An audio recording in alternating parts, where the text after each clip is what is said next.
Emociones, comportamientos, sentimientos. El día a día, ¿cómo afrontarlo? Con nuestro psicólogo de cabecera, Alfonso Reina.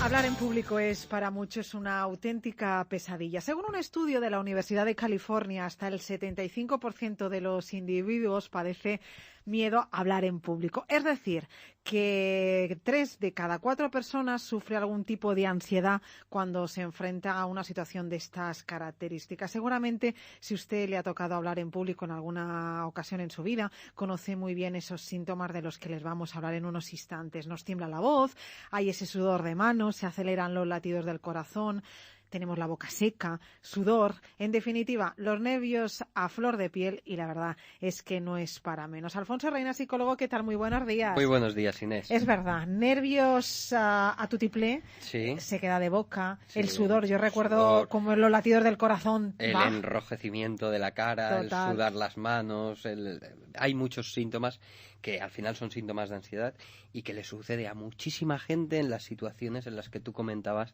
de tener que hablar en público. Claro, al final la situación de tener que hablar en público es una situación en la que, entre comillas, raramente nos tenemos que enfrentar, a no ser que por nuestro trabajo, por nuestra vida que llevemos, tengamos que realizar este tipo de comportamiento. Normalmente, como mucho, tenemos que hablar o hablamos con nuestros allegados, con las personas más cercanas y ya está. Pero esa situación de tener que hablar en público a lo mejor no es tan frecuente como nos lo pensamos. Y claro, el hecho de que no sea tan frecuente hace que muchas veces no se practique.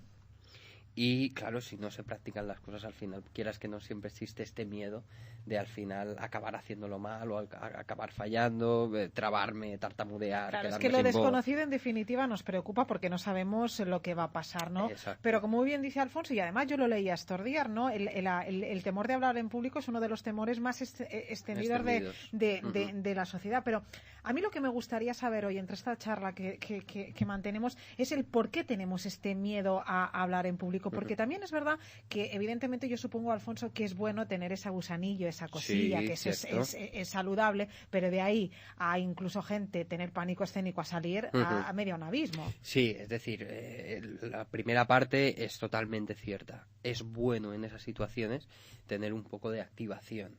Pero claro, no nos podemos pasar de activación, no nos podemos pasar de ansiedad, porque es que si no, es cuando empezamos a bloquearnos, a no ser capaces de que nos salgan las palabras, a no poder expresarnos bien, el hecho de empezar a tartamudear, etcétera, etcétera. Normalmente las personas cuando se plantean o cuando se plantan, hay como 3 fases, ¿vale? De las personas normalmente que tienen este miedo a hablar en público. Estaríamos la primera fase o el pre, donde voy anticipando toda una serie de cosas que van a suceder. En plan, pues yo ya voy anticipando de que me voy a trabar, me voy a tartamudear, la gente no me va a entender, se va a reír de mí, no voy a saber responder si me hacen una pregunta, no voy a ser capaz de dominar la situación, no voy a ser capaz de dominarme a mí mismo, van a notar que estoy nervioso, etcétera, etcétera. Toda una serie de pensamientos y de ideas que lo único que hacen obviamente es ponerme más nervioso y ponerme más tenso o más tensa. Después, claro, luego estaríamos el durante. Claro, en el durante las personas nos transformamos un poquito, sí, como un termómetro con patas, ¿vale? Sí. Un termómetro con patas porque estamos más preocupados de lo que estamos sintiendo que realmente de la tarea que estamos ejecutando. Efectivamente. Es decir, tipos de, pues ya verás, yo creo que se me nota que estoy nervioso. Hay mucha gente que además tiene la tendencia a convertirse en un gusiluz con patas, se pone colorado. La mano cuando sostienes un papel, si no está un atril, es que es como un abanico, se mueve constantemente. Personas que incluso, pues a lo mejor tienen la necesidad de tener un boli o una tiza o algo en la mano, sí, y entonces al final se tiran todo el tiempo jugando con eso. Y los demás lo ven. Entonces, durante ese momento estoy más preocupado de que se me pueda notar nervioso, de que realmente no lo haga bien, que de la tarea que estoy haciendo. Y finalmente tendríamos el post.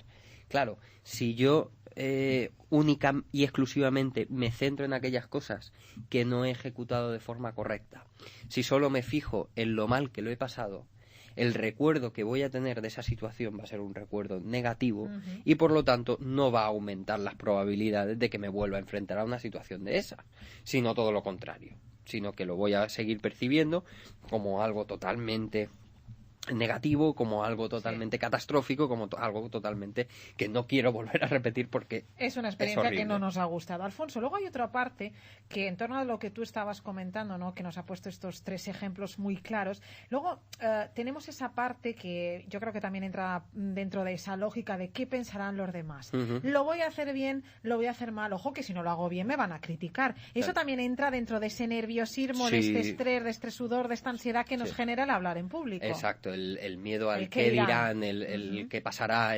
Hay mucha gente, de los máximos temores, sobre todo cuando hablas con gente que tiene que hacer ponencias, uno de los miedos que más está es el de ¿y si me preguntan algo que no sé contestar? Bueno, pues claro, en una entrevista también puede pasar. Claro, que dices, oye, se supone que yo soy el experto o la experta en esto. ¿Y si me hacen una pregunta que no sé contestar? Y eso genera muchísima ansiedad. No solo eso, hay mucha gente que se prepara toda una serie de preguntas previas intentando anticipar las posibles preguntas que me puedan hacer.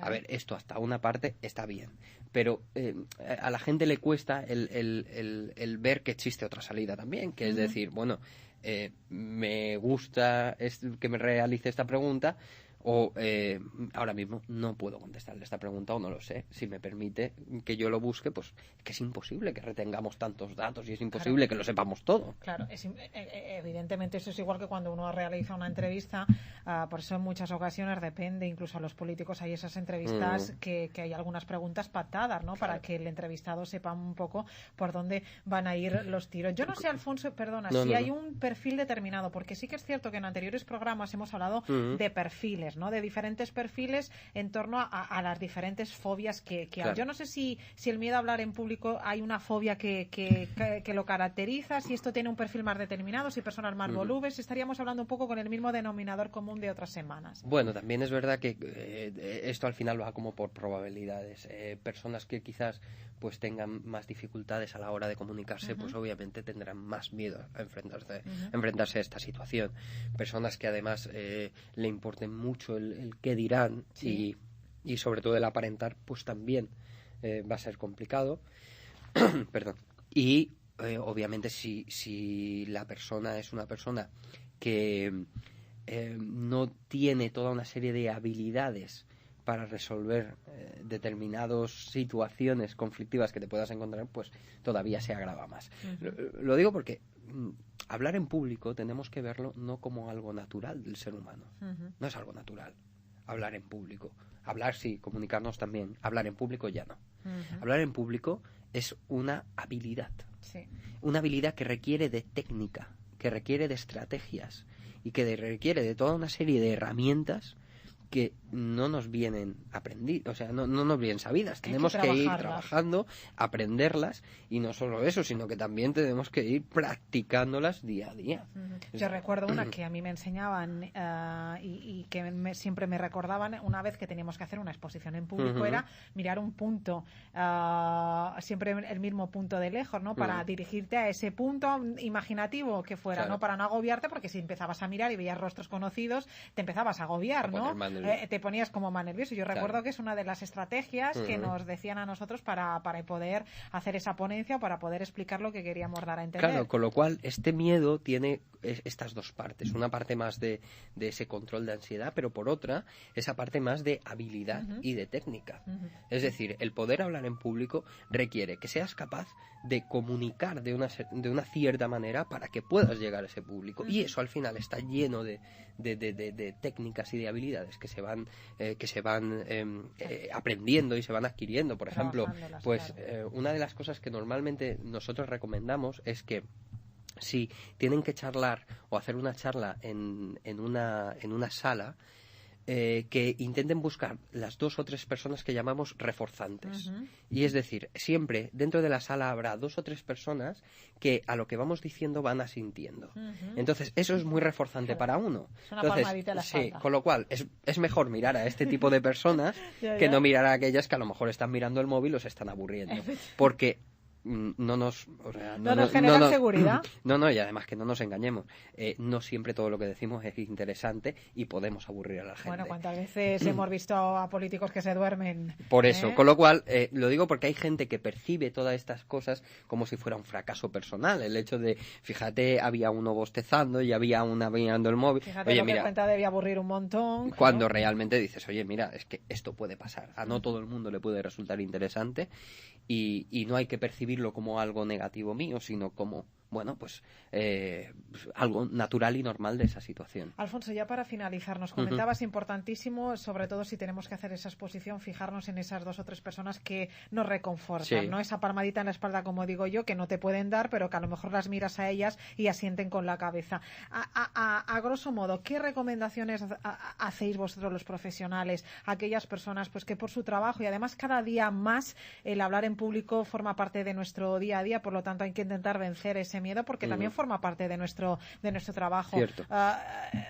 En un minuto es complicado el poder decirlo, sí, porque hay que trabajarlo, pero 4 recomendaciones rápidas. Bueno, las recomendaciones principales son, primero de todo, si uno no se ve capacitado, que busque ayuda, porque para eso estamos los profesionales que conocemos las diferentes habilidades y las diferentes herramientas y que podemos enseñarles para que puedan enfrentarse a esa situación con toda una serie de estrategias. Básicamente porque lo que he dicho antes, esto se compone, hay 2 componentes básicos. Uno, que el ser capaz o el intentar controlar toda esa ansiedad previa y durante la exposición. La segunda parte sería toda una serie de herramientas cuando estoy durante la exposición, no solo para controlar mi ansiedad, sino también para poder captar al público y también para yo tener una seguridad. Hay gente que, por ejemplo, se siente más segura si hay un PowerPoint detrás. Ya, sí, es verdad. En cambio hay gente que no.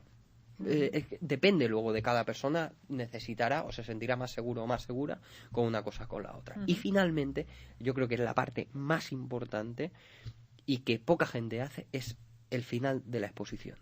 Siempre al final de la exposición hay que hacer o intentar hacer una valoración objetiva de cuál ha sido mi ponencia.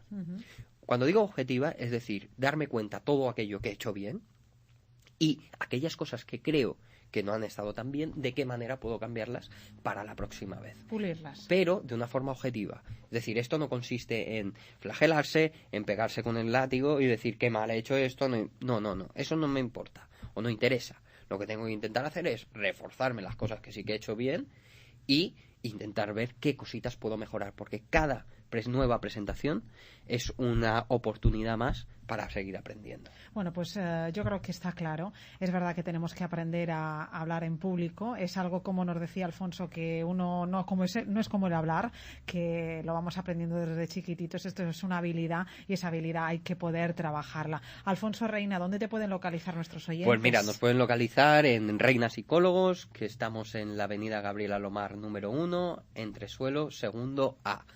Y si no, pues nos pueden llamar sin ningún compromiso al teléfono 971-774-802. 971-774-802. Alfonso, te escucho y te veo el próximo martes. Muy Gracias. bien, hasta el próximo martes. Adiós.